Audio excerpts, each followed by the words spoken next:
मेरी ज़िंदगी का सबसे बेहतरीन फ़ैसला वो था जब मैंने अपोकलिप्स शुरू होने से सिर्फ 3 दिन पहले वापस उस खेत पर आने का फ़ैसला किया। उस वक्त गांव की हार्डवेयर शॉप का मालिक, मेरा पुराना स्कूल का दोस्त हैंग, मुझ पर हंस रहा था। एक पढ़ा लिखा शहरी लड़का जो वापस खेती करने आया है, शर्म नहीं आती? उसने कहा था। लेकिन भला कौन जानता था कि सिर्फ 72 घंटे बाद यही घटिया खेत किलोमीटरों तक का इकलौता सुरक्षित ठिकाना बन जाएगा।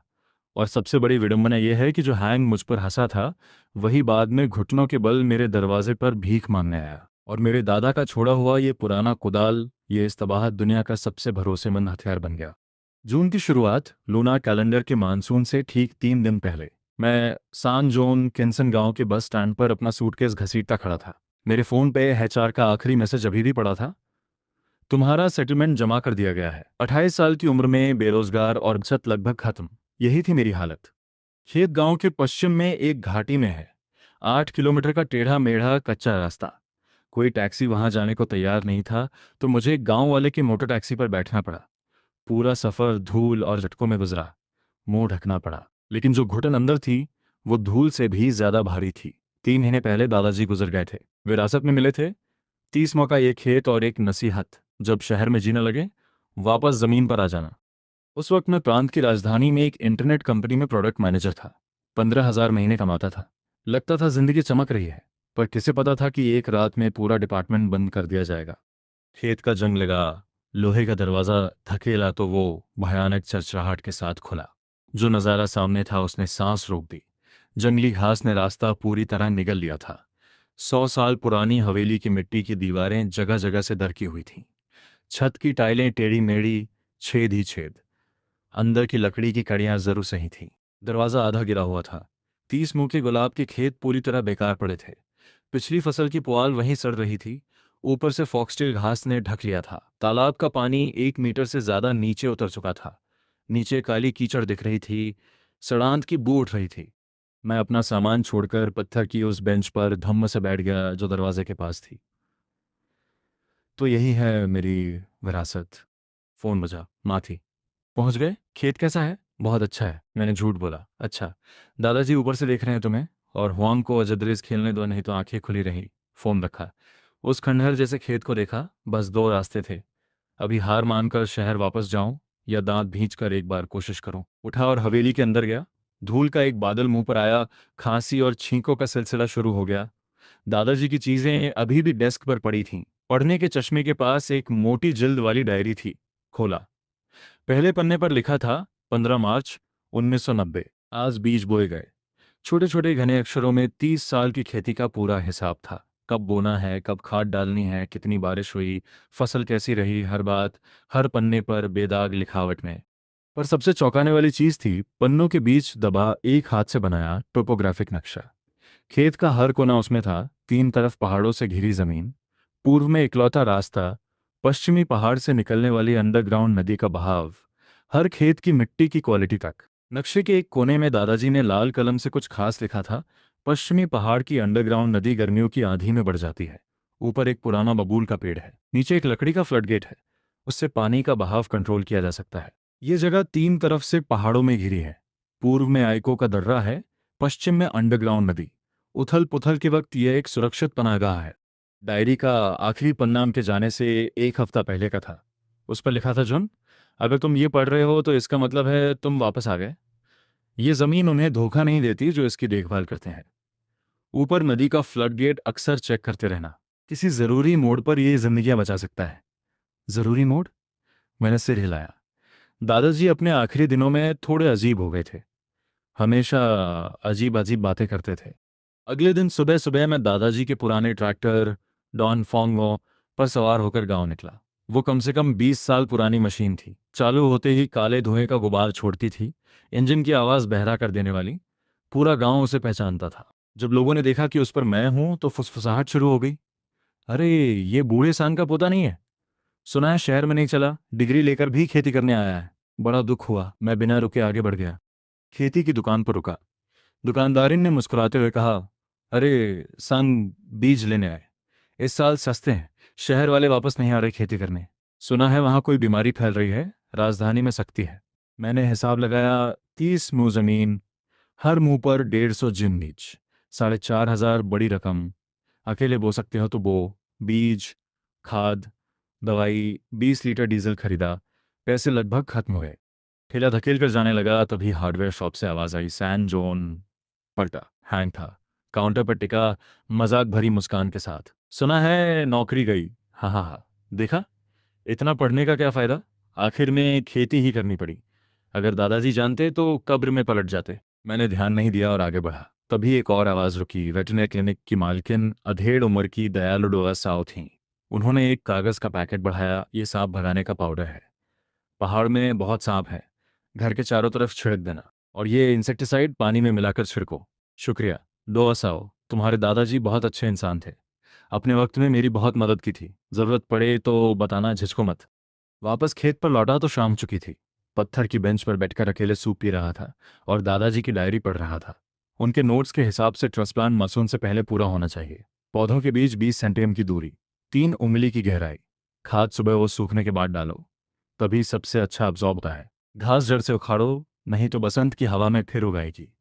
इतनी बारीकियां देखकर अचानक दादाजी को समझा, इस जमीन को उन्होंने पूरी जिंदगी दे दी थी। हर शब्द उनकी रूह का एक टुकड़ा था। रात के 10 बजे कुत्तों के भौंकने की आवाज़ें एक के बाद एक उठने लगीं। खेत में कुत्तों का भौंकना आम बात है, लेकिन आज कुछ और था। बेतहाशा, हताश भौंकना, जैसे किसी खतरे की चेतावनी दे रहे हों।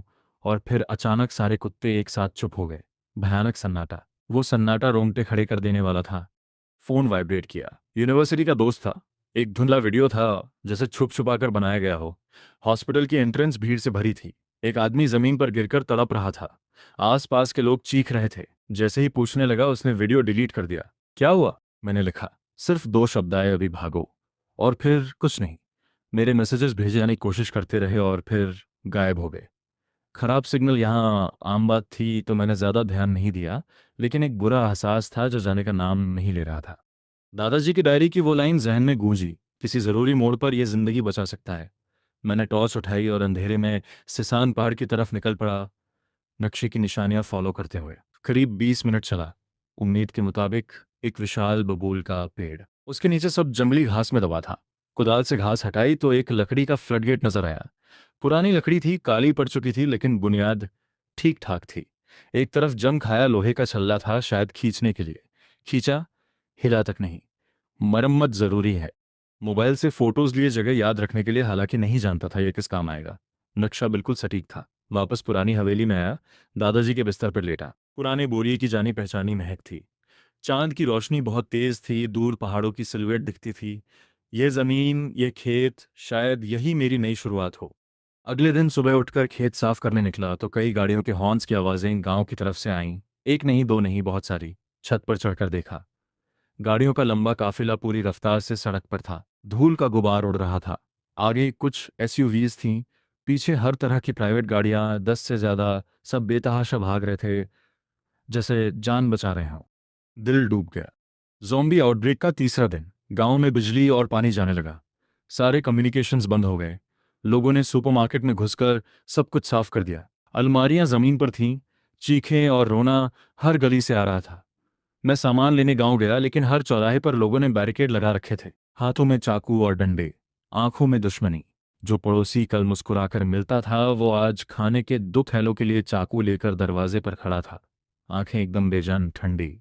मैं दादाजी की पुरानी हवेली के दरवाजे से पीठ लगाए कुदाल कसकर पकड़े खड़ा था। हाथों से पसीना टपक रहा था। दिमाग में बस एक सवाल, अब किस पर भरोसा करूं और पहला वार कौन करेगा। तीसरे दिन सुबह 6:30 बजे मैं पुरानी साइकिल पर नाश्ते के लिए गांव जा रहा था। इस वक्त बाजार में आमतौर पर रौनक होती है। स्टीम्ड बंस की दुकान का भाप, क्रेप्स की खुशबू, मोल भाव की आवाज़ें। लेकिन आज भयानक सन्नाटा। बाउसी की दुकान का शटर बंद। शानियन की दुकान एकदम सूनी। बस कुछ आवारा बिल्लियां कूड़ेदानों में खोद रही थीं। मैं साइकिल धकेलता आगे बढ़ा। जूतों की आवाज़ ज़मीन पर साफ गूंज रही थी।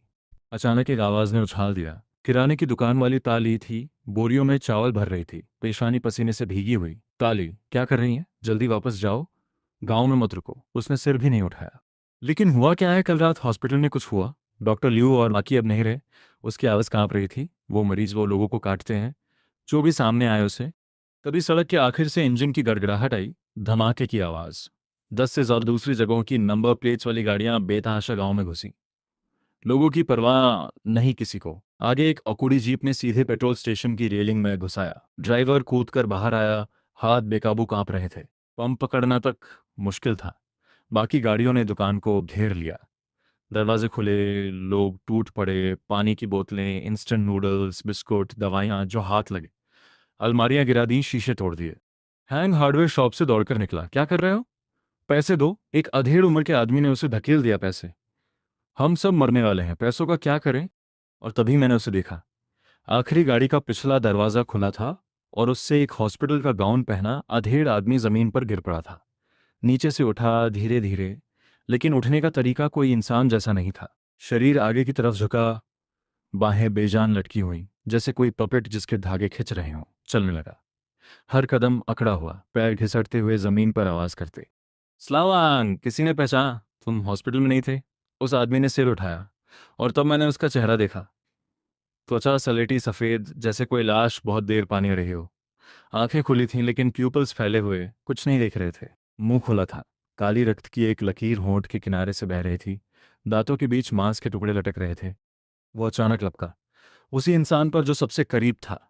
एक पल में वो ढीला, अकड़ा हुआ चालकर अब बेतहाशा तेज था। पास की औरत की बाह में दांत गड़ा दिए, मांस का एक टुकड़ा नुच लिया।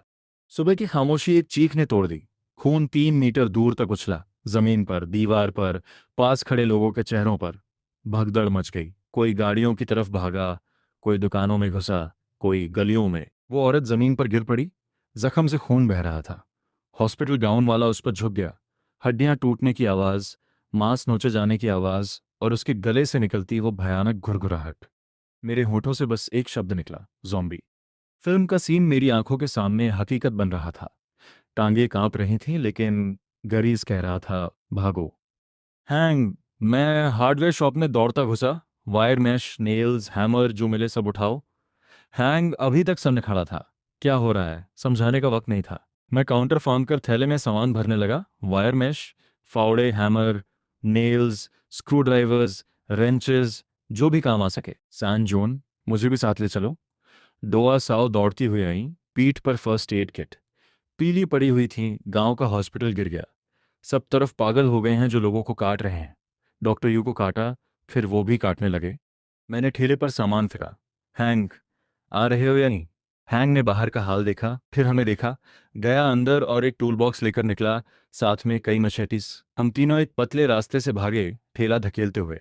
मुख्य सड़क पर भयानक कोहराम था, चीखें, मारपीट और कुछ ऐसी आवाज़ें जो किसी जानवर की लगती थीं।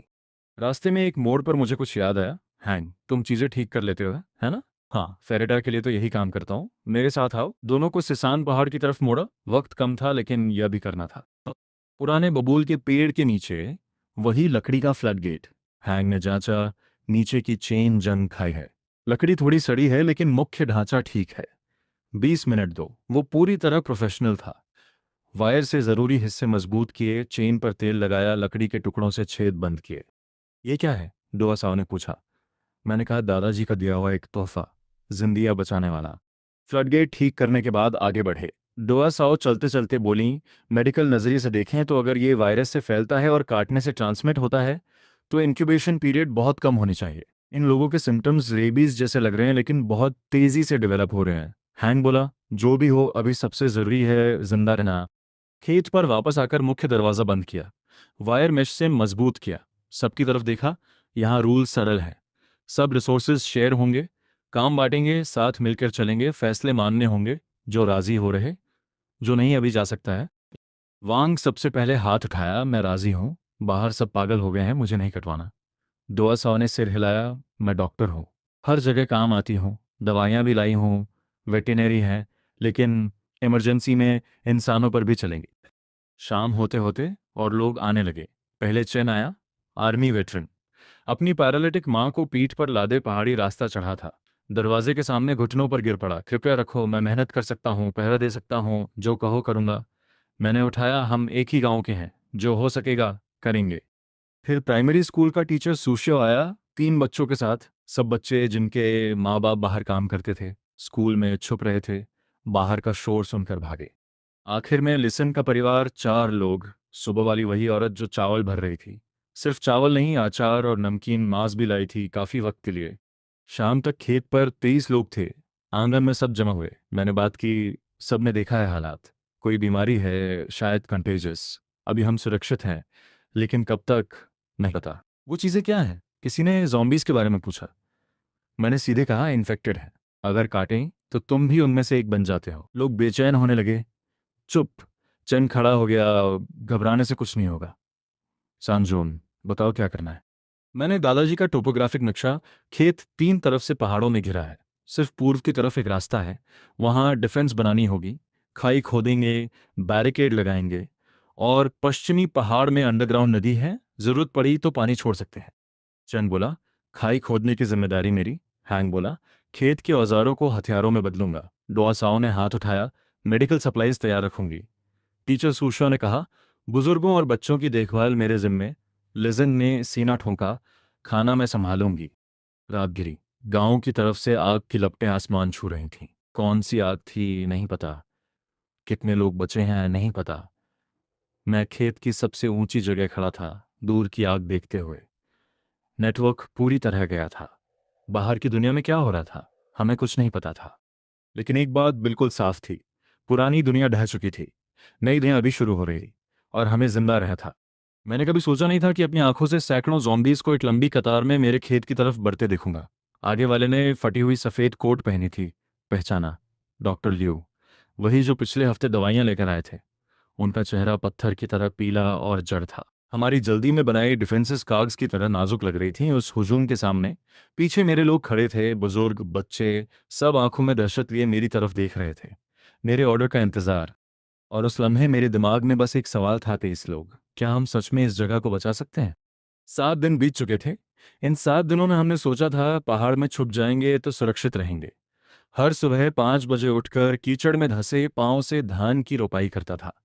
ठंड पांव से होती हुई दिमाग तक पहुंचती थी। झुककर पौधे उखाड़ना, रोजल में 20 सेंटीएम की दूरी पर रोपना, फिर झुकना, फिर रोपना। धान की पत्तियों से हथेलियों पर अनगिनत छोटे छोटे कट थे। कीचड़ वाले पानी में जलते थे जैसे आग लग रही हो, लेकिन 15 मुंह बोनी थी। यही हमारी जिंदगी की उम्मीद थी। बाकी लोग भी बेकार नहीं बैठे थे।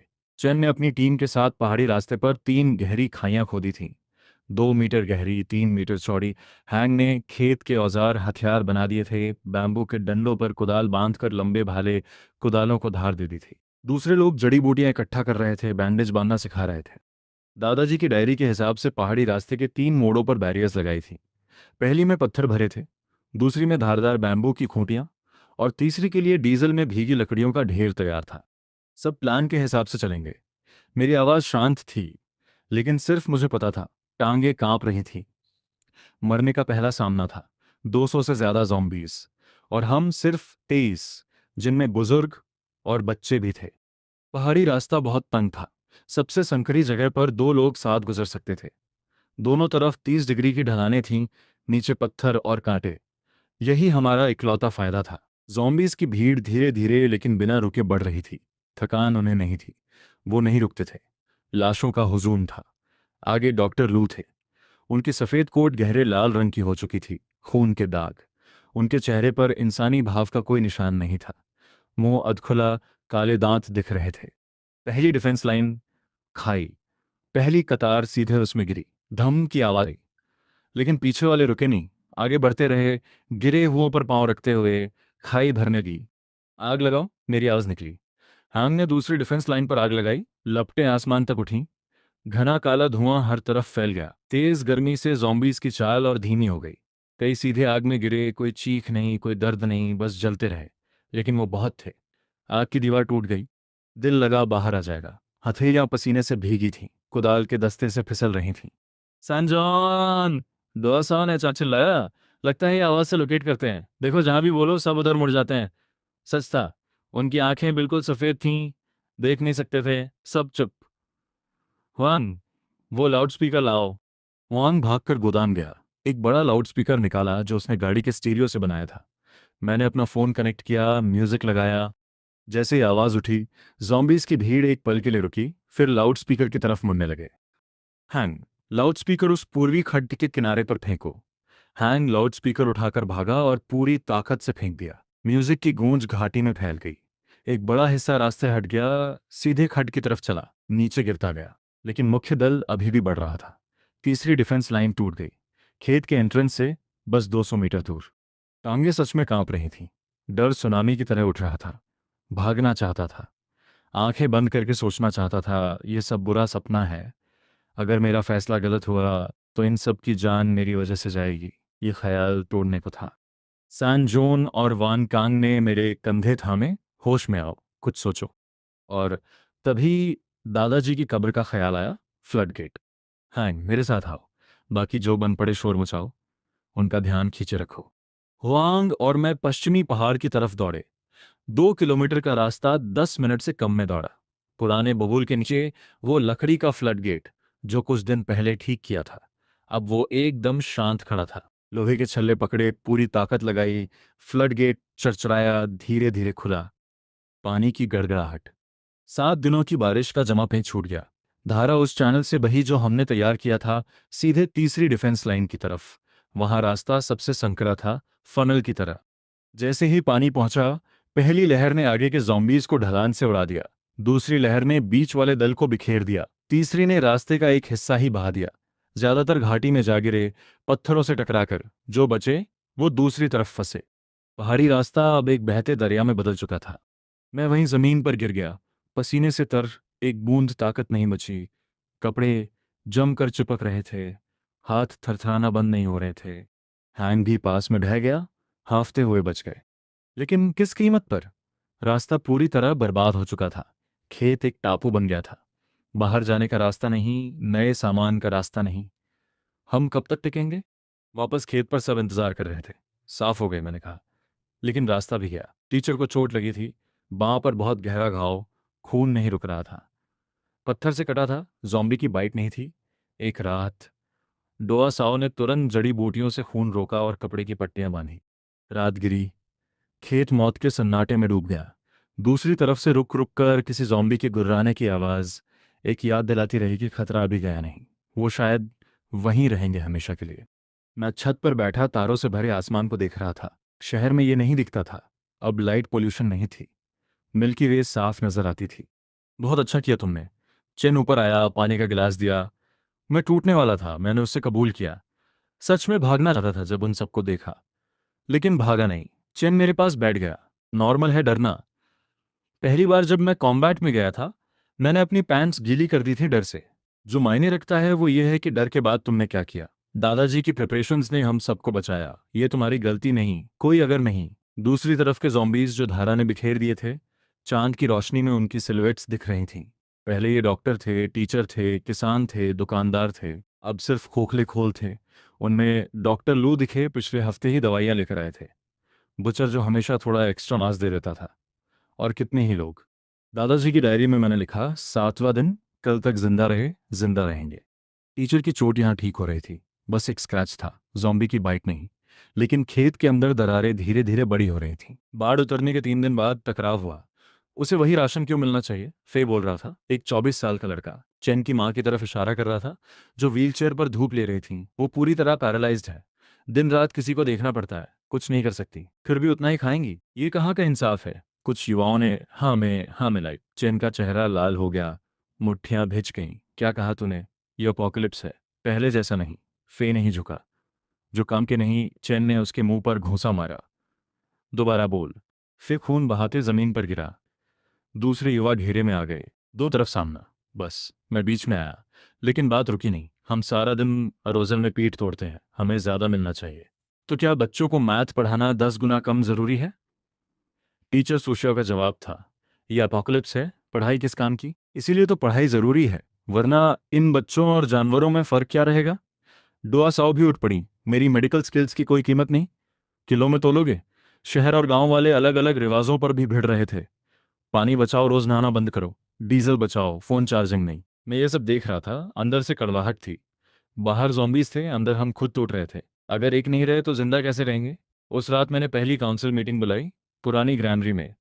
सब एक गोले में बैठे, बीच में केरोसिन की लालटेन। मैंने दादाजी की अकाउंट्स बुक खोली, 1960 के रिकॉर्ड्स। 1960 की बड़ी अकाल। इस खेत ने 18 लोगों को पाला था, हमसे ज्यादा। हर दिन का हिसाब था। दादाजी एक वर्क पॉइंट सिस्टम इस्तेमाल करते थे, लेकिन सिर्फ मेहनत मजदूरी के नहीं। मैंने रिकॉर्ड्स पढ़े, बीमारों की देखभाल 3 पॉइंट्स रोज, बच्चों को पढ़ाना 3 पॉइंट्स, रात का पहरा 4, खाना बनाना और कपड़े धोना 3, गर्मियों में खेत का काम 5। हर काम की कीमत थी, बस अलग अलग। चंद सबसे पहले खड़ा हुआ। उसकी माँ व्हीलचेयर वाली, हाथ में स्ट्रॉ सैंडल्स उठाए बोली, मैं सैंडल्स बुन सकती हूँ 3 पॉइंट्स। मैं ही जूते ठीक करती हूँ जब टूटते हैं। क्या ये कंट्रीब्यूशन नहीं? बुजुर्ग ने कांपते हाथों से सैंडल्स दिखाए। लिसन उठा। मैं डाइनिंग रूम संभालता हूँ, रोज अलग अलग खाना बनाने की कोशिश करता हूँ। वेजिटेबल सूप में थोड़ी चर्बी डालता हूँ, चावल पॉरेज इतनी नरम बनाता हूँ कि बुजुर्ग भी खा सकें। मैं जड़ी बूटियां इकट्ठा करती हूँ, दुआ साहब ने कहा। तुरंत असर नहीं होता, लेकिन ज़रूरी वक्त पर जान बचाती हैं। मैं औजार ठीक करता हूँ। हैंग बोला। कुदाल की धार चली गई थी, मैंने ठीक की। टीचर ने फे की तरफ देखा। कल तुमने मुझसे एक शब्द लिखना पूछा था, मैंने बताया। वो कंट्रीब्यूशन नहीं है। फे का चेहरा और भी लाल हो गया। मैंने कहा जो सच में महसूस होता था जब वो हुजूम आया था, मैं टूटने वाला था। तुम सब देख रहे थे, भरोसा कर रहे थे, उसी ने मुझे ताकत दी। ये मैंने नहीं बचाया, हम सब ने मिलकर बचाया। खामोशी। चैन ने तोड़ी। सान सही कहता है, जो अब तक जिंदा हैं सब की वजह से। फिर अचानक बोला, माफ करना। चैन बुजुर्ग माँ, माफ करना, मुझे बहुत डर लग रहा था। बच्चों के लिए खाना कम होता जा रहा है, डर से बोल दिया। चैन की माँ ने नरमी से कहा, डर लगना नॉर्मल है, मुझे भी लगता है। नई नोटबुक निकाली। आज से नया सिस्टम। बेसिक राशन सबके लिए बराबर, survival guarantee. Extra ration work points के हिसाब से। एक एक करके सबने हाथ उठाए। मीटिंग के बाद पूरा डिवीजन लिखा। Agriculture team, defence team, logistics team, medical team, education team, maintenance team. अगले दिन से नया सिस्टम चला। हर सुबह पिछले दिन के पॉइंट्स रिकॉर्ड होते। धीरे धीरे शिकायतें कम हुई। सबको पता चला यहाँ हर किसी की जगह है। रोपाई तेजी से आगे बढ़ी। 15 दिन में 15 म्यू पूरे हुए। सबको सही तरीका सिखाया। पौधे सीधे 3 उंगली गहरे। ज्यादा ऊपर हुए तो तैरेंगे, ज्यादा नीचे तो बढ़ेंगे नहीं। खाद सुबह ओस सूखने के बाद। घास जड़ से, जो जड़ से न उखाड़ो वो बसंत की हवा में फिर उगाती है। दादाजी की वही बात। कीड़ों के लिए घरेलू नुस्खा, तंबाकू की पत्तियां पानी में भिगोकर उसमें लकड़ी की राख मिलाकर छिड़काव। पेस्टिसाइड जितना असर नहीं था, पर कुछ नहीं से बेहतर था। तालाब में मछली के बच्चे डाले, कम थे लेकिन उम्मीद थी। बगीचे में जल्दी बढ़ने वाली सब्जियां, चाइनीज कैबेज 20 दिन में, मूली 45 में। चाइव्स काटो तो फिर उगती हैं। 1 महीने बाद पहली कैबेज फसल तैयार हुई। उस रात सब आंगन में घेरे में बैठे। लिजन ने कैबेज सूप बनाई, सिर्फ नमक था मसाले में, लेकिन अपने हाथों से उगाई सब्जी थी। हैंग ने एक बड़ा घूंट लिया, ये किसी भी दावत से बेहतर है। दुआ साव मुस्कुराई। फे अपना कटोरा लेकर चंद के पास गया। चंद, सच में माफ करना। चंद ने कंधा थपथपाया, वो बात गई। हम सब एक परिवार हैं। हाँ, एक परिवार। चंद की माँ ने सबको प्यार भरी नजरों से देखा। इस दुनिया में बस एक दूसरे को ही है। चांद की रोशनी आंगन पर पड़ी थी। हर चेहरा रोशन था। कोई हंस रहा था, कोई की आंखें भरी थीं, कोई चुपचाप सूप पी रहा था। झगड़ा पूरी तरह खत्म नहीं हुआ था, शायद कभी होता भी नहीं, लेकिन हमने साथ रहना सीख लिया था, और यही काफी था। डायरी में लिखा, 30वां दिन, हम साथ हैं। बारिश का मौसम उस साल जल्दी आया। 15 दिन लगातार बारिश, पहले हल्की, फिर मूसलाधार, फिर ऐसी जैसे आसमान ही टूट रहा हो। पुरानी हवेली की मिट्टी की दीवारें टुकड़े टुकड़े होने लगीं। छत टपकती थी, बाल्टियां रखी थीं, टपकने की आवाज़ ड्रम की तरह। पर यह सबसे बड़ी मुसीबत नहीं थी। जॉम्बीज को रोकने के लिए जो बाढ़ छोड़ी थी उसने पहाड़ी रास्ता बर्बाद किया था, और ड्रेनेज सिस्टम भी बंद हो गया था। खेत नीचाई में था, पानी जमा होने लगा। पहले छोटे छोटे गड्ढे, फिर तालाब, अब अरोजाल के ऊपर से गुजरने लगा। नई रोपाई डूब रही थी। 2 दिन और यही हाल रहा तो जड़ें सड़ जाएंगी। रोजा बचाना है, पानी निकालने का रास्ता चाहिए। जिम घुटनों तक पानी खड़ा था। कहाँ निकालेंगे? हैंग का चेहरा फिक्र से भरा था। नीचे के रास्ते बर्बाद हैं, ऊपर से पश्चिमी पहाड़ में लैंडस्लाइड के आसार हैं। मैंने दादाजी की डायरी सिर से पांव तक फिर पढ़ी। 1975 का रिकॉर्ड मिला, जुलाई 1975।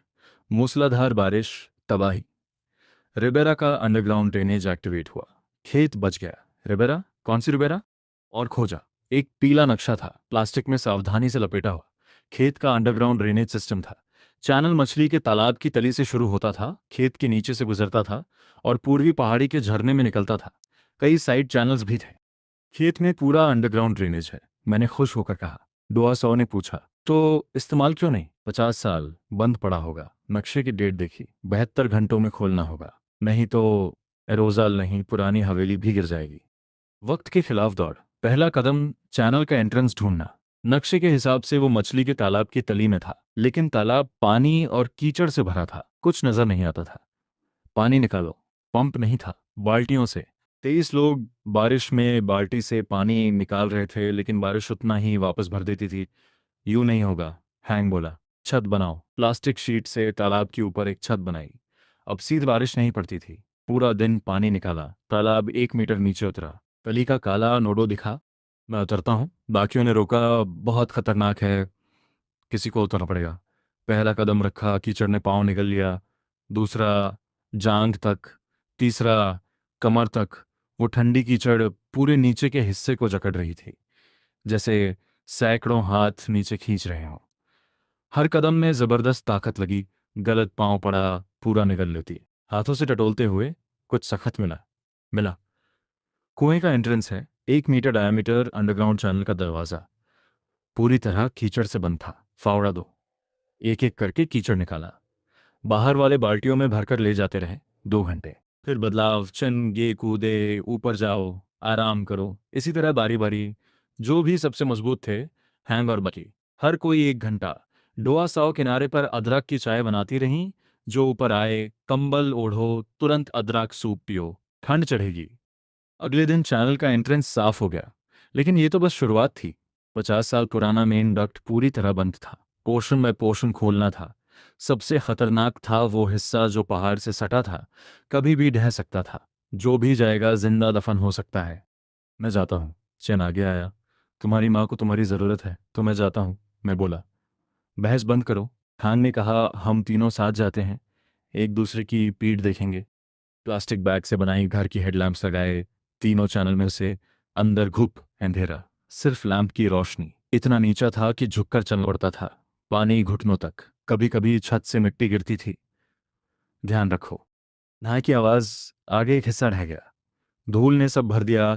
खांसी बंद नहीं हो रही थी। पीछे, जल्दी। वापस आए? नहीं हो सकता, बहुत खतरनाक है, चंग बोला। और उसी रात तड़के बारिश के बीच किसी गाड़ी का हॉर्न। 1 दर्जन सर्वाइवर्स बारिश में दौड़ते हुए आए। उनकी गाड़ी पहाड़ की तलहटी में बंद हो गई थी। पैदल चढ़े। उनकी अगुवाई एक वुमन पुलिस ऑफिसर लिन कर रही थी। वर्दी पूरी भीगी हुई। कृपया हमें रखो, हमारे पास कोई जगह नहीं। मेरे अंदर दुविधा थी। इन्हें लेना मतलब और कम राशन, लेकिन उन्हें बारिश में कांपता देखकर सब अंदर आओ। और अचानक उनमें एक 50-55 साल का आदमी था। वाटर कंट्रोल स्टेशन की यूनिफॉर्म। वो हमारा खोदा हुआ कान देखकर एकदम बोला, गलत जगह खोद रहे हो। मेन चैनल का जरूरी पॉइंट वहां नहीं है, साउथ ईस्ट कॉर्नर से शुरू करो। उसने नक्शा लिया, गौर से देखा। ये ड्रेनेज डिजाइन बहुत इंटेलिजेंट है। जमीन की नेचुरल स्लोप यूज करती है। बस कुछ की पॉइंट्स खोलो, बाकी पानी खुद निकल जाएगा। नई स्ट्रैटेजी। पूरा नहीं खोदना, 3 की पॉइंट्स। उसने नक्शे पर निशान लगाए। 3 ग्रुप्स में बटे। नए लोग भी साथ। थके हुए थे, गंदे थे, लेकिन किसी ने शिकायत नहीं की। तीसरे दिन शाम को आखिरी की पॉइंट खुला। पानी बहने की आवाज। रुका हुआ गंदा पानी चैनल में खींचने लगा, पूर्वी झरने की तरफ। अरोजाल का पानी धीरे धीरे उतरा। ज्यादातर पौधे अभी भी जिंदा थे, कुछ गिरे थे, लेकिन बचे थे। और एक और हैरानी, बूढ़े चंद ने मुस्कुराते हुए कहा, यहां देखो। अभी अभी खोदी गई जगह पर पत्थर की दरारों से साफ पानी फूट रहा था। यह अंडरग्राउंड स्प्रिंग है, ये पी सकते हो। हम सब उस चश्मे चारों तरफ जमा हो गए। साफ पानी बिना रुके बह रहा था। इस जॉम्बी अपोकलिप्स में जहां पानी सोने से भी कीमती था, यह खजाना था। उस रात बारिश रुक गई। चांद बादलों से निकला। छत पर खड़ा था, उतरता पानी देख रहा था। बची हुई रोजल देख रहा था। जो स्प्रिंग हमें मिली थी उसे देख रहा था। ये जमीन उन्हें धोखा नहीं देती जो इसकी देखभाल करते हैं, दादाजी की आवाज गूंजी। हाँ दादाजी, आप बिल्कुल सही थे। शाओलिन की शॉर्टवेव रेडियो ने सब कुछ बदल दिया। यहाँ बेस 47, आपका सिग्नल मिला, जवाब दे। स्टैटिक के बीच से एक एक करके जवाब आने लगे। पास में और सर्वाइवर बेसिस थे। सब अपनी अपनी जंग लड़ रहे थे। लेकिन रेडियो ने मुसीबत भी लाई। एक कर्कश आवाज आई, सुनो, बेस 47, मैं नए ऑर्डर का नेता हूँ। 2 ऑप्शंस हैं, आधी सप्लाईज दो या हम आकर साफ करेंगे। शाओलिन का चेहरा उतर गया। यही लोग हैं, काउंटी का ग्रैनरी ये लोगों ने कब्जा किया है। कई सर्वाइवर रेफ्यूजेस लूट चुके हैं। कितने हैं? कम से कम 30। और हथियार हैं। खामोशी। हाथ पर हाथ रखकर नहीं बैठेंगे। डिफेंसेस तैयार करो। चेन फौरन 3 ग्रुप्स में बांटे। Front, flanks, reserve. हैंग ने स्क्रैप मेटल से 20 लंबे भाले बनाए। कुदालों के मेटल हिस्से बैम्बू पर बांधे। रफ था लेकिन काफ़ी था। और ट्रैप्स चाहिए। हैंग बोला। पहाड़ी रास्ते पर 10 से ज़्यादा ट्रैप्स खोदे, स्प्रिंग वाटर से भरे। वो शाखाएं बिछाई छुपाने के लिए। पहली रात को कोई खेत के पास घूमा। टॉर्च की रोशनी पेड़ों में हिलती रही, जानबूझकर। हमारा रिएक्शन देखना चाहते थे। तीसरे दिन रात 3 बजे हाई पावर रेडियो चिल्लाया, बेस 47 के लोग, सामान दो, जान छोड़ेंगे। मुकाबला किया तो मौत है। आवाज़ इतनी तेज थी बच्चे डर कर रो पड़े। 1 हफ्ते का लगातार हैरेसमेंट, 24 घंटे शिफ्ट में पहरा। खाना 2 महीने का था, इस स्पीड में 1 महीने का भी नहीं। हमें तोड़ना चाहते हैं। शाओलिन समझ गई। हमारा इरादा खत्म करना चाहते हैं। पहला असली हमला एक अंधेरी आंधी वाली रात को हुआ। 20 से ज़्यादा आदमी 3 दिशाओं से। फ्रंट पर फेंट ध्यान बांटने को।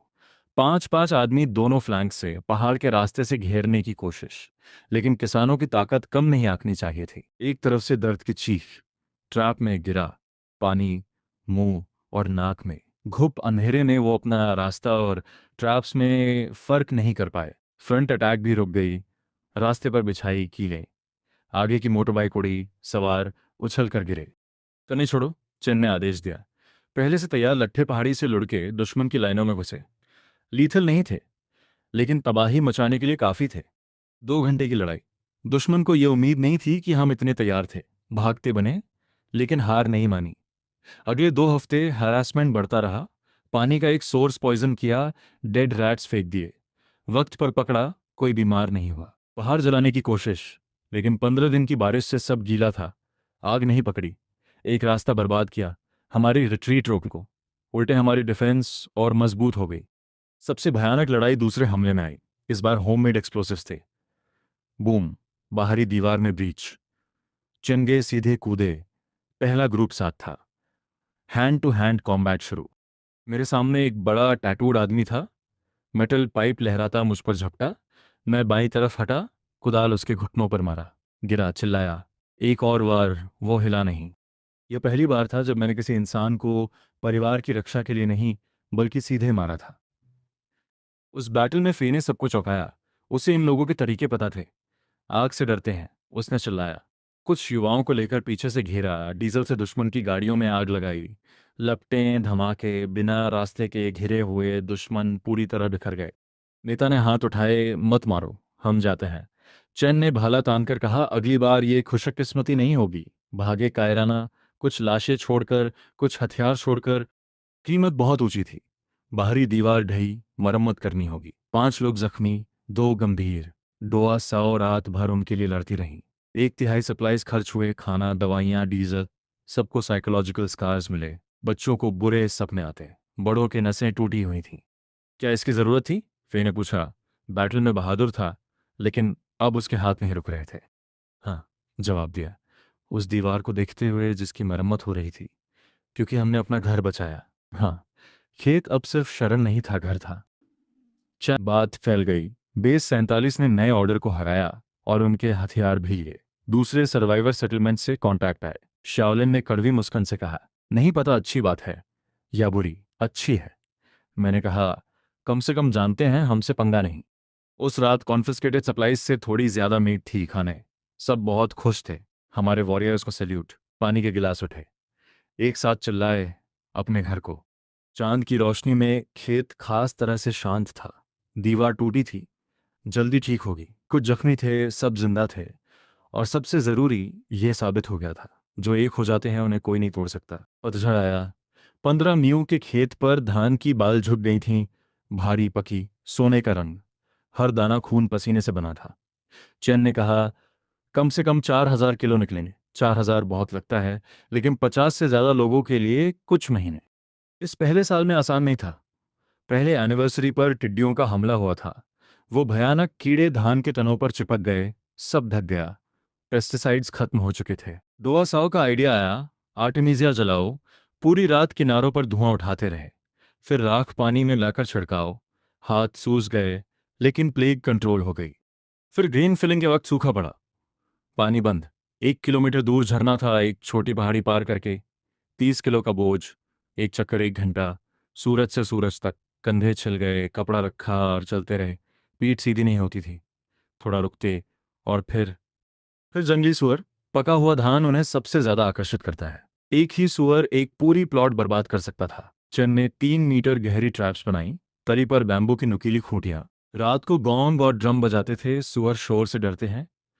बारी बारी पहरा, तन तन तन। वो आवाज पूरी घाटी में गूंजती थी, जैसे दुनिया को बता रहे हों यह रोजा हम बचा रहे हैं। और फिर कटाई का दिन। सबको तरीका सिखाया। कुदाल नीचे की तरफ, एक मुट्ठी तना पकड़ो, जमीन से पास काटो।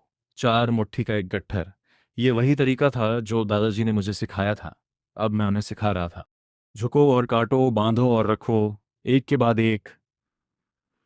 पीठ जैसे टूट रही हो, हथेलियों पर खून के छाले, लेकिन कोई थकान की शिकायत नहीं। थ्रेशिंग के लिए दादाजी की पेडल थ्रेशर 50 साल पुरानी चरचराती थी, लेकिन चलती थी। पेडल दबाओ, रोल घूमता है, बाल डालो, दाने झड़ते हैं। सोने की बारिश। बच्चे बाईं तरफ गिरे दानों को इकट्ठा करते रहे। एक दाना भी ज़ाया नहीं होना था। पुराना रिवाज। 10 साल तक के बच्चों को एक एक्स्ट्रा बोल एटोले मिलता था। सुखाने में और सावधानी थी। नए थरे से दानों में नमी ज्यादा होती है। आंगन पर 5 सेंटीएम की तह में फैलाओ, हर 2 घंटे में पलटो, और अगर बारिश आए सब तुरंत उठाओ। तीसरे दिन शाम को आसमान में काले बादल जम गए। बारिश आने वाली है। सब झाड़ू और बाल्टियां लेकर दौड़े। पागलों की तरह चमकिया। एक फिसला, दानों के ढेर पर गिरा, उठा, सोने की धूल से ढका, भरता रहा। बच्चे छोटे छोटे हाथों से दाने इकट्ठा करते रहे, एक भी बर्बाद न हो।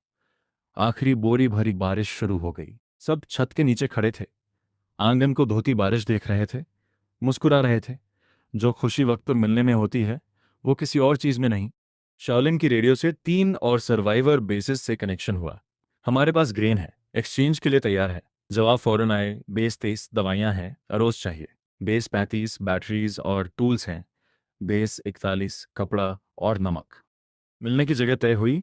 इंसान प्राइमरी स्कूल का आंगन। बुधवार सुबह। सब न्यूट्रली। कोई नहीं पूछेगा कहाँ से आए हो। Fair exchange. जो नहीं माने सबसे जवाब देगा। पहला एक्सचेंज हुआंग और चेन के साथ गया। 25 किलो। लोग इंतजार में थे, सब कॉशियस, दूरी बनकर। अरोज के बदले एक्ट किल। 10 किलो पर 2 बॉक्सेस। बैटरीज के बदले 2.5 kg पर सेट। डील। पहली मार्केट सक्सेस। इस बिखरी दुनिया में सब ईमानदार रहे, शायद इसीलिए क्योंकि यहाँ ट्रस्ट सबसे कीमती चीज़ है। और जब कोसेचा सेलिब्रेट कर रहे थे, अनजान मेहमान आए।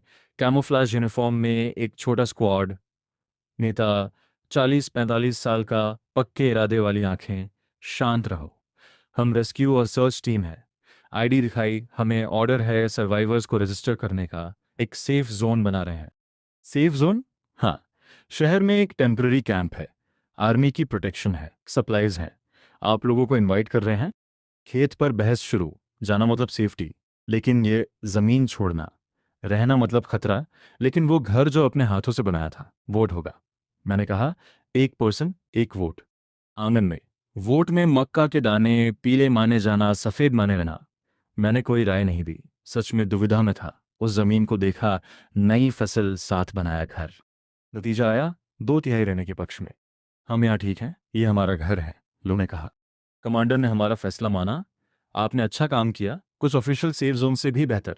जाने से पहले एक मिलिट्री रेडियो, बेसिक मेडिसिन्स, एक नई 5 स्टार फ्लैग, यही आपको मिलना चाहिए। टिके रहो, देश आपको नहीं भूलेगा। मुझसे धीरे बोले, बाहर की दुनिया रीबिल्ड हो रही है, लेकिन मुश्किल है। इसीलिए जैसी जगह आपकी है, सेल्फ सफिशिएंट, वो एक्चुअली और सेफ है। उस रात हार्वेस्ट फेस्टिवल था। आंगन में अलाव, तामी का बनाया चावल, वाइन ज़्यादा तेज नहीं था, लेकिन खुशबूदार और मुलायम था। हर किसी को एक छोटा कप। अपने फार्म के चिकन थे, स्टीम्ड, अदरक चाइव की चटनी के साथ। ऐसा स्वाद था कि आंखें भर आती थीं। हैंग ने मेटल स्क्रैप से ड्रम बनाया, रिदम बजाने का। बच्चे अलाव के चारों तरफ नाचने लगे, बड़े ताली बजाते हैं। मैंने अर्थ स्पिरिट को ऑफरिंग दी। ऑल्टर पर नया रोज और चिकन रखा, 3 इंसेंस स्टिक्स जलाए। गहरा झुककर थैंक यू कहा इस जमीन का जिसने इस तबाही में हमें बचाया, एंसेस्टर्स का जिन्होंने यह पनाहगाह छोड़ा, और इन सब का जिनकी वजह से आज तक जिंदा है। सब झुके मेरे साथ। पत्थर की उस बेंच पर खड़ा हुआ जहां दादाजी बैठते थे। चारों तरफ देखा। अलाव, मुस्काने, गाने, भरा हुआ ग्रैनरी।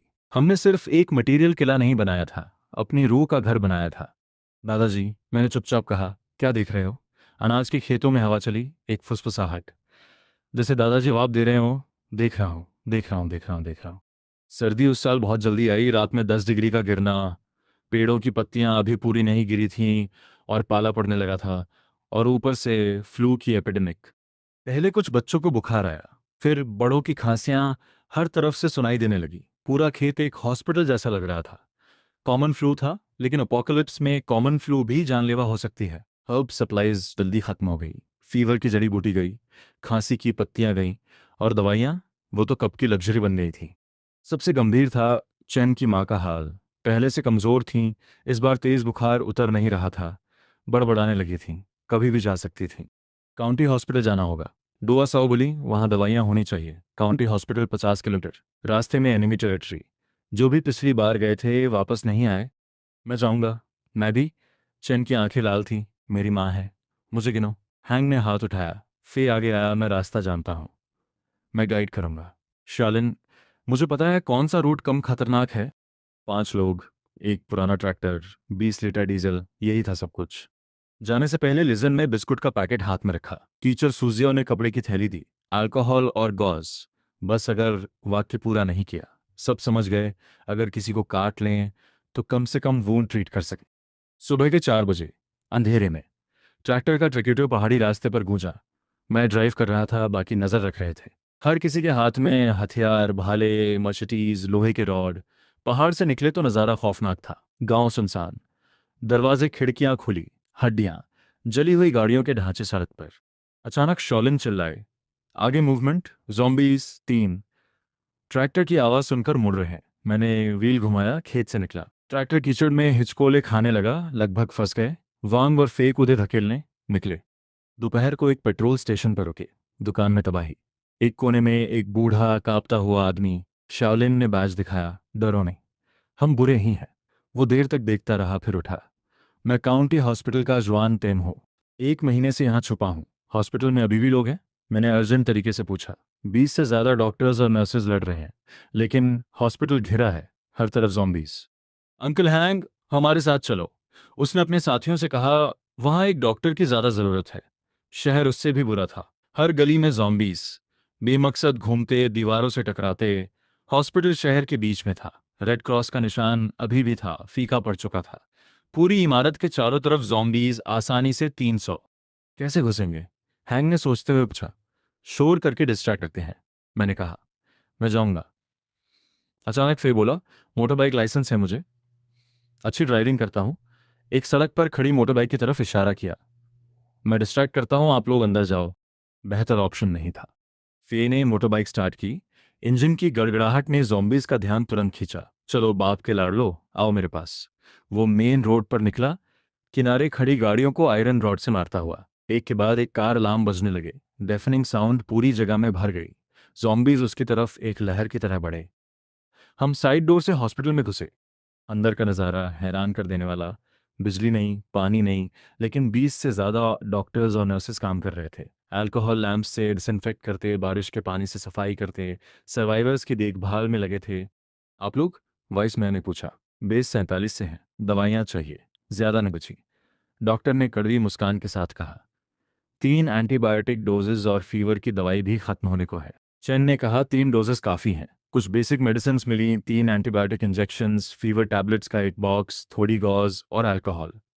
अंकल जवान ने अपने साथियों से कहा, मैं इनके साथ जाता हूँ। वहाँ 50 से ज़्यादा लोग हैं, एक डॉक्टर की और ज़रूरत है। जाने की तैयारी थी कि धमका। फे की बाइक एक कर्व पर स्लिप हो गई, गिर पड़ा। ज़ॉम्बीज़ टूट पड़े। हम भागे, लेकिन बहुत देर हो गई।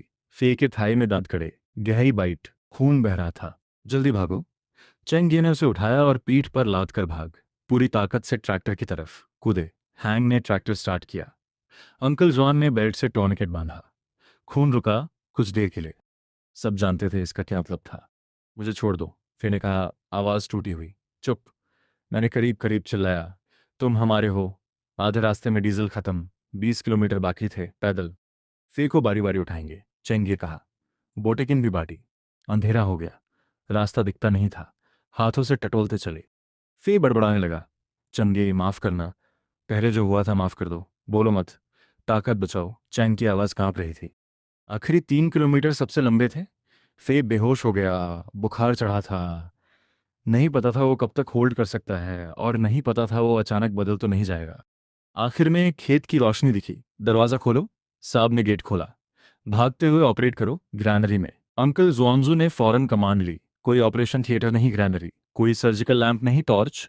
कोई एनेस्थीसिया नहीं। फे को एक लकड़ी का टुकड़ा मुंह में देने को कहा। काटना होगा, नहीं तो इन्फेक्शन फैलेगी। वांजो का फैसला ठंडा था लेकिन सही था। सीरा सैनिटाइज करो। ऑपरेशन शुरू हुआ। वो आवाज़, हड्डी कटने की आवाज़, सबके चेहरे सफ़ेद पड़ गए। फे दर्द से बेहोश हुआ। दर्द ने ही वापस जगाया, फिर बेहोश। 2 घंटे। फे की बाईं टांग जांघ के बीच से। बचेगा? अंकल जुआन ने धीरे कहा। वो जाने बताए। लेकिन एक चमत्कार हुआ। शायद टून के सही वक्त पर गया था, या शायद इतना खून बह गया था कि वायरस फैल नहीं पाया। फे नहीं बदला, जिंदा रहा, एक टांग के बिना। आधी दवाइयां भी उस सफ़र में गई। कुछ गिरी, कुछ बारिश में खराब हुई। 3 एंटीबायोटिक्स में से 1.5 बची। पहले सबसे गंभीर को, मेरा फैसला। चैन की माँ को एक डोज बुखार उतरा। बची आधी डोज एक बच्चे को जिसे तेज बुखार था। बाकी सबको जड़ी बूटियों से काम चलाना था। 2 बुजुर्ग नहीं बचे। पहाड़ी ढलान पर दफनाया। कोई ताबूत नहीं था, बस स्ट्रॉ की चटाइयाँ। उस रात अकेले छत पर बैठा था। नेता की हैसियत से मुझे डिसाइड करना पड़ा था, पहले किसे दवाई मिलेगी। ये फैसला किसी और की जान ले सकता था। ये जिम्मेदारी, ये मुझे घुटन में डुबो रही थी। कब आएगी बसंत? बसंत आई। पहाड़ों की बर्फ पिघलकर झरनों में बहने लगी। और सबसे जरूरी, मिलिट्री रेडियो पर खुशखबरी आई। सभी सर्वाइवर बेसिस को सूचित किया जाता है। इन्फेक्टेड को कंटेन कर लिया गया है। सभी रीजन्स में कंटेनमेंट ऑपरेशंस में डिसाइसिव विक्ट्री मिली है। दोहराता हूं, इन्फेक्टेड कंटेन हो गए हैं। सच में खत्म हुआ? मेरा जवाब था नहीं। लेकिन सबसे अंधेरा वक्त गुजर गया। अगला मैसेज और ज़्यादा एक्साइटिंग था। बेस 47, जिन फार्म, प्रोविंस नैन, सर्वाइवर बेस नंबर 47, राष्ट्रीय कंस्ट्रक्शन सिस्टम में ऑफिशियली शामिल। सप्लाईज 3 दिन में बेस 47 पहुंचेंगी। ये आपकी ऑफिशियल रिकॉग्निशन है। 3 दिन बाद सुबह प्रोपेलर्स की आवाज़, एक हेलीकॉप्टर, सब दौड़े। पैराशूट्स नीचे आए। पैकेट, असली antibiotics, fever medicines, anti inflammatories, नए खुरले, सचे, फावड़े, solar panels, communication equipment upgrade. बेहतर इक्विपमेंट के साथ पूरे प्रोविंस के सर्वाइवर बेसिस की वीडियो कॉन्फ्रेंस हुई। स्क्रीन पर दर्जनों बेसिस के लीडर्स थे। सब बचे थे, सब रीबिल्ड कर रहे थे। हमारा टेररिस्ट डिफेंस सिस्टम और work point system success stories के रूप में पूरे प्रोविंस में लागू होने वाले थे। मीटिंग के आखिर में ऑर्गेनाइजर ने कहा, सभी बेसिस टिके रहो। देश अपनी प्रोडक्शन कैपेसिटी वापस पा रहा है। रिकंस्ट्रक्शन बड़े पैमाने पर शुरू हो गया है। सबसे मुश्किल वक्त गुजर चुका है। जीत हमारी होगी। बसंत की बुआई शुरू हुई। इस बार 25 न्यू अरोज के साथ गेहूं, मक्का, सोया भी। जम्बू ने न्यूट्रिशनल बैलेंस के हिसाब से प्लानिंग की। हैंग और उनकी टीम ने विंड मिल बनाया। घाटी की हवा से वाटर पंप होता था। पानी अब ढोना नहीं पड़ता था। चंद ने एक ट्रेन्ड सिक्योरिटी टीम खड़ी की। शाओलिन ने कम्युनिकेशन की जिम्मेदारी ली। हर दिन फिक्स टाइम पर दूसरे बेसिस से बात। खेत एक छोटे समाज की तरह था। हर किसी को अपनी जगह मिल गई थी। सबसे टचिंग मोमेंट्स थे वो जब कम्युनिकेशन रिस्टोर हुई। मामा लिजन स्क्रीन के सामने रो पड़ी। माँ बेटी एक दूसरे को स्क्रीन से गले लगा रहे थे। फे को एक नया दोस्त मिला। किसी दूसरे बेस पर एक नर्स था। उसने देखा फे की एक टांग नहीं। वीडियो पर उसकी आंखें भर आईं। जब ब्लॉकेड उठेगी मैं तुम्हारे पास आऊंगा। चेन को अपने साथियों की खबर मिली। अभी भी लड़ रहे थे। हमारी खैर रखो, जीत के साथ वापस आएंगे। शाओलिन के पुलिस कॉलीग्स प्रोविंस की कैपिटल से मिले। स्टेशन अभी भी चल रहा था। तुम पर हमें गर्व है, चीफ ने कहा। सबको मिलते देखकर दादाजी की याद आई। अगर वो आज होते, ये खेत ऐसा देखते, तो कितने खुश होते। उस शाम दादाजी की कब्र पे गया। पहाड़ की ढलान पर खेत की तरफ मुंह करके, जैसे पुराने जमाने में कहते थे, घर देखना। कब्र के सामने 3 चीजें रखीं। न पके रोज का कटोरा, चावल, वाइन का एक कप और जंगली फूलों का एक गुच्छा। बात की दादाजी वापस आ गया। आपका खेत अब सर्वाइवर बेस नंबर 47 है। 30 म्यू जमीन बचाई, 50 से ज्यादा लोग जिंदा हैं। आपकी डायरी बहुत काम आई। वो फ्लडगेट, उसने सबकी जान बचाई। आप सही थे। ये जमीन उन्हें धोखा नहीं देती जो इसकी देखभाल करते हैं। हवा चली। कब्र के सामने जंगली फूल हिले। आपकी कब्र के पास पीच का एक नया पौधा लगाया है। दादाजी, आपको पीच के फूल बहुत पसंद थे। हर बसंत में अकेले शहर जाते थे उन्हें देखने। अगले साल इस वक्त तक खिल जाएगा। उठा, खेत की तरफ देखा। सूरज ढल रहा था, रसोइयों का धुआं धीरे धीरे ऊपर उठ रहा था। बच्चे नए बने मैदान में बॉल खेल रहे थे। बड़े खेत में अगली बुआई की तैयारी में लगे थे। बुजुर्ग पेड़ों तले पत्थरों को मोहरे बनाकर अजदरेज खेल रहे थे। रेडियो पर खबरें आती रहती थीं, कहीं बिजली वापस आई, कहीं रास्ते खुले। जानता हूँ सब कुछ नॉर्मल होने में सालों लगेंगे, शायद दशकों, लेकिन कोई बात नहीं। हमारे पास ज़मीन है, खाना उगा सकते हैं, पानी है, जिंदा रह सकते हैं, और हमारे पास एक दूसरे हैं, एक दूसरे का सहारा, और सबसे ज़रूरी उम्मीद है। कुदाल उठाया और रोज़ल की तरफ चला। नई बुआई का वक्त था। इस बार सिर्फ जिंदा रहने के लिए नहीं, जीने के लिए, रीबिल्ड करने के लिए, भविष्य के लिए। दूर से सैन जॉन और हुआंग कनांग की आवाज़ें आईं। आ यार, हाथ लगाओ। मैंने कदम तेज किया और उनके साथ हो लिया। उस ज़मीन पर जो हमारे एंसेस्टर्स ने जोता था, हम भी बोते रहेंगे, मौसम दर मौसम, साल दर साल। ये किसान का नसीब है, और यही उसका फ़ख्र भी। कोई फ़र्क नहीं पड़ता दुनिया कितना बदले, जब तक ज़मीन है, जब तक बीज हैं, ज़िंदगी आगे बढ़ती रहेगी। जैसे ये बसंत सबसे कड़ी सर्दी के बाद भी बिना नागाती है। खेत की कहानी जारी है। हर सुबह हर शाम एक नया अध्याय लिखा जाता है। शुरू करने से पहले आज का पहला टारगेट सेट करते हैं। इस वीडियो पर 2K लाइक्स का एम। अगर आपको ये जर्नी पसंद आ रही है, अगर हर एपिसोड आपको फील होता है, तो लाइक बटन दबाओ और 2K का टारगेट मिलकर कंप्लीट करते हैं। आपका एक लाइक सिर्फ बटन नहीं, ये प्रूफ है कि आप इस स्टोरी का पार्ट हो। चैनल को सब्सक्राइब करके बेल ऑन कर दो, ताकि हर नया एपिसोड, हर नया ट्विस्ट सबसे पहले आप तक आए। और हाँ, आज का सबसे इंपॉर्टेंट मिशन। हर इंसान एक वीडियो को 3 टाइम्स हाइप कर सकता है, तो अभी के अभी 3/3 हाइप पॉइंट्स कंप्लीट करो। ये सिर्फ नंबर्स नहीं हैं, ये डिसाइड करेगा कि नेक्स्ट एपिसोड फुल पावर के साथ आएगा या नहीं। इतनी मेहनत और टाइम लगता है हर एपिसोड में। अगर सपोर्ट स्ट्रांग रहा तो सीरीज और भी इंटेंस होगी, लेकिन अगर रिस्पॉन्स वीक रहा तो शायद ये जर्नी यहीं रुक सकती है, या फिर आगे सिर्फ मेंबर्स के लिए कंटिन्यू होगी। डिसीजन आपके हाथ में है।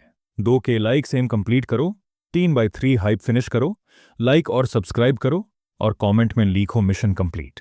ये सिर्फ चैनल नहीं, हमारी कम्युनिटी का पावर मोमेंट है।